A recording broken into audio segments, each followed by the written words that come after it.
Fire and rehire is a term that has been in the news recently because several high-profile organisations are using this approach to change their employees' terms of employment for less favourable terms, and they have attracted some criticism from unions for doing so. Is this a lawful process? Although this approach may have a newish name, it is not necessarily a new tactic, nor is it unlawful, provided that it is handled properly. If an agreement to make the changes that an employer is seeking is not agreed by the employee, then employers can take two routes to recontract and offer new employment terms. These are 1. By giving contractual notice to end the employment, or by making the employee redundant and then offering fresh new terms of employment.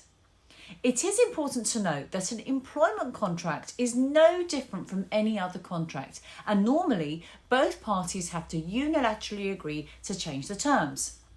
The Advisory Conciliation and Arbitration Service, also known as ACAS, advises employers that they are dismissing employees to be able to rehire and force a change in contract that is a method that should only be used as a last resort.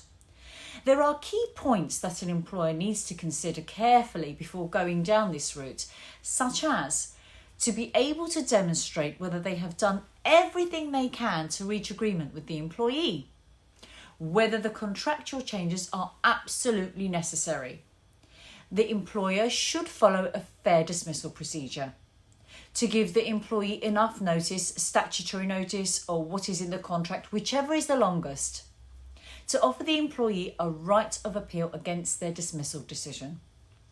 And another important point is that any changes to working conditions should not take place until the employee has been fairly dismissed and then rehired under the new contract.